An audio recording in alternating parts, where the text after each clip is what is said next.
sekarang ini kita di masa pandemi, kemudian ada hal-hal baru kita sebut sebagai new normal gitu ya, sebagai normal baru yang saya yakin bahwa dan kita semua yakini bahwa normal baru ini tidak hanya akan berhenti setelah pandemi hilang selesai gitu enggak, tapi akan terus berlangsung sampai kita tidak tahu kapan, sampai nanti kemudian ada ada peradaban baru lagi gitu ya. Ini kan sebuah peradaban baru ya, ketika dulu kita belum kenal teknologi, kemudian kita mengenal teknologi, kemudian bagaimana kita sekarang ini sungguh-sungguh sangat bergantung pada teknologi gitu ya. Nah, ini adalah sebuah pergeseran gitu ya, pergeseran peradaban. Oke, baik, terima kasih sudah berproses. Nah, sekarang saya tidak usah nunjuk, siapa yang mau presentasi duluan?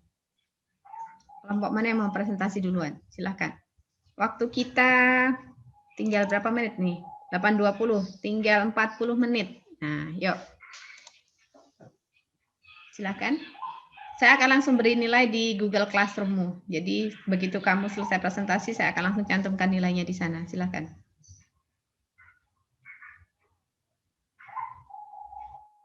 Yuk. Tak tunjuk wae biar nggak lama ya. Kelompok saya boleh, Mbak? Boleh, silakan. Untuk tanggapan dari kelompoknya Valen yaitu kami tidak setuju karena menurut kami selain digital payment itu instan, uang digital itu juga dapat meringankan dampak penyebaran COVID-19 karena dapat mengurangi kontak fisik dalam pembayaran. Dan di kepulauan tersebut sudah mulai sedikit yang menggunakan uang elektronik atau digital payment yang bertujuan menahan dampak COVID-19 itu beresiko menekan ekonomi lokal. Oke. Jadi artinya ada perbedaan pendapat gitu kah? Di sisi lain dia menghambat perekonomian, di sisi yang lain dia menghambat laju penyebaran COVID atau bagaimana menurutnya? Iya. Gitu. Oke, baik. Oke, baik. Terima kasih, Victor. Silahkan. Gini, tadi itu aku sama teman-teman yang di kelompok itu udah diskusi. Kami setuju karena memang beritanya itu nggak hanya disampaikan kayak ini kayak gini loh, tapi dijelasin juga ternyata uang digital itu penggunaannya ada dampaknya terhadap stabilitas ekonomi. Nah, terus habis itu juga dijelasin di situ dampaknya itu lebih ke karena penerbitannya sendiri kan punya potensi yang lebih besar daripada manfaatnya. Terus habis itu juga dijelaskan kalau membayarkan hubungan perbankan RMI dengan USD. Sedangkan keuangan sendiri kan adalah hal yang penting. Tapi kalau dampak positifnya, itu kelompok kami bisa menyimpulkan kalau kalau uang digital itu kan risiko penyebaran COVID-nya lebih kecil. Tapi kalau pakai uang kertas itu kan jelas lebih gede kan, karena bentuknya secara benda itu kayak lebih berpotensi gitu loh. Terus habis gitu, ini dari referensi lain ya. Gina, coba kamu jelaskan yang karakter uang fiat money itu. Oke. Tadi saya menemukan di berita kalau fiat money itu kan uang kertas dan selalu kita gunakan sesungguhnya. Jadi uang ini itu memberikan dampak negatif pada output di dalam perekonomian. Karena? Udah situ aja. Karena apa kok memberikan dampak negatif?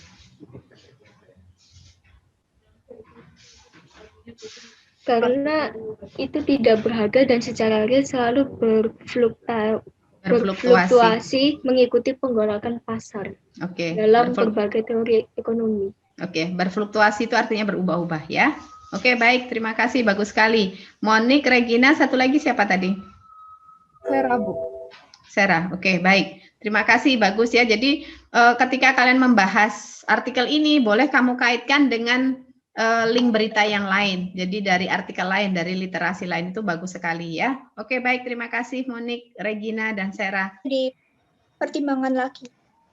Oke, jadi menurut kelompokmu dengan adanya penerbitan uang digital, ini menguntungkan atau merugikan? Merugikan. Merugikan, oke, baik. Jadi setiap kelompok boleh punya pendapat masing-masing ya, dengan alasan logis kalian masing-masing. Oke, baik sekali. Terima kasih Elena. Elena tadi dengan Jessica dan Gerald ya. Oke, baik. Kelompok berikutnya? Kelompok saya, Bu. Ya, silakan. Oke, jadi ini adalah hasil dari diskusi kelompok saya ya. antara saya, Fang-Fang, dan juga Miranda, di mana sebelum saya membahas apa dampaknya atau pengaruhnya jika uang kartal itu mungkin digantikan dengan uang digital, saya akan menyampaikan beberapa singkatan di mana di sini ada CDBC yang mungkin sebelumnya kelompok kami belum tahu, di mana CDBC itu adalah Central Bank Digital Currency. Dia adalah mata uang digital yang dikeluarkan oleh bank sentral, yaitu jenis mata uang baru yang sedang diuji cobakan oleh berbagai pemerintahan di seluruh dunia. Jadi ya mungkin Indonesia pun juga sudah mulai mencoba ya bagaimana pemakaian uang digital terhadap perekonomian di negara Indonesia sendiri. Nah, ini apa dampaknya sih atau pengaruhnya jika uang kartal itu digantikan dengan uang digital? Nah, di sini kelompok kami akan menjelaskan dua dampak sekaligus, di mana yang pertama adalah dampak positifnya dan yang kedua adalah dampak negatifnya. Sebenarnya untuk kelompok kami juga bisa dikatakan setuju juga enggak, tapi tidak setuju juga tidak ya, karena memang masing-masing dari uang digital itu memiliki kelemahan dan juga kelebihan sendiri, sehingga kami nggak bisa memutuskan apakah itu baik atau tidak, itu masih belum bisa memutuskan. Tapi di sini menurut kelompok kami, jika uang kartal atau yaitu uang yang terdiri dari uang kertas dan juga uang logam itu digantikan dengan uang digital, itu masih kurang efektif, dikarenakan ini khususnya di Indonesia sendiri ya, itu masih banyak daerah pedalaman yang masih belum mengenal teknologi.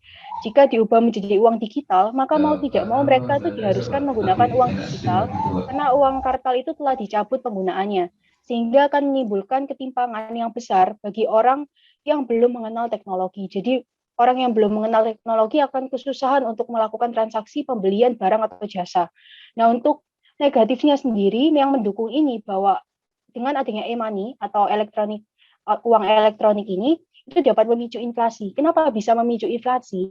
Karena jika kita menggunakan uang elektronik, itu ada perbedaan kemampuan nilai barang yang dibeli dengan harga yang tertera, sehingga akan ada efek penyusutan atau penambahan nilai pada barang tersebut.